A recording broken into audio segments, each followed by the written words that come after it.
मौद्रिक नीति समिति बैठक के नतीजों का ऐलान त्योहार सीजन से पहले कर दिया गया है।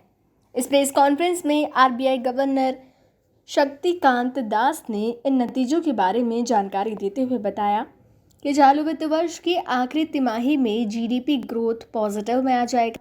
उन्होंने बताया कि सभी सेक्टर में ग्रोथ देखने को मिल रही है। उन्होंने कहा कि अब कोविड रोकने से ज़्यादा फोकस रिवाइवल पर है। साथ ही उन्होंने बताया कि रेपो रेट में कोई बदलाव नहीं किया गया है, यानी रेपो रेट 4% पर बरकरार है। उन्होंने जीडीपी ग्रोथ अनुमान नेगेटिव में 9.5% रखा है। वहीं छोटे कर्जदारों के लिए 7.5 करोड़ रुपए के कर्ज को मंजूरी दी गई है। साथ ही नए हाउसिंग लोन पर रिस्क वेटेज को कम कर दिया गया है। इसके अलावा डिजिटल पेमेंट को बढ़ावा देने के लिए आरटीजीएस को 24 घंटे लागू करने का प्रस्ताव है। आरबीआई गवर्नर ने कहा कि हमारा फाइनेंस को आसान बनाने और ग्रोथ बढ़ाने पर फोकस है।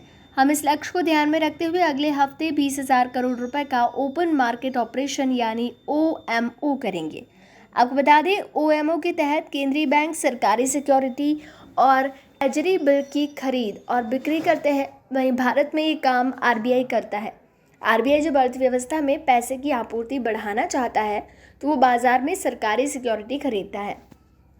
साथ ही जब उसे अर्थव्यवस्था में पैसे की आपूर्ति कम करने की ज़रूरत महसूस होती है तो वो बाजार में सरकारी सिक्योरिटी बेचता है।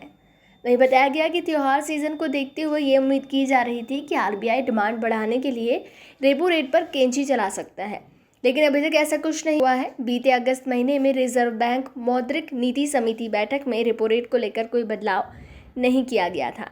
आरबीआई ने ब्याज दरों में कोई कटौती नहीं करने का ऐलान किया है और रेपो रेट 4% बरकरार रखा है। एमपीसी ने सर्वसम्मति से फैसला किया है कि रिवर्स रेपो रेट 3.35% पर बरकरार रहेगा।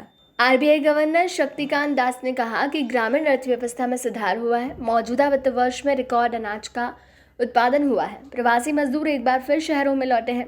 ऑनलाइन कॉमर्स में तेजी आई है और लोग ऑफिस लौट रहे हैं। उम्मीद है कि महंगाई में कमी आएगी। वहीं सरकारी बैंकों द्वारा सूक्ष्म लघु और मध्यम उद्यमों एमएसएमई को दिए गए कर्ज पर 2% की दर से दी जाने वाली ब्याज सहायता को 31 मार्च 2021 तक के लिए बढ़ा दिया गया है। भारतीय रिजर्व बैंक ने ये जानकारी दी कि योजना की शर्तों में बदलाव किया गया है। आप देख रहे हैं घमासान.com।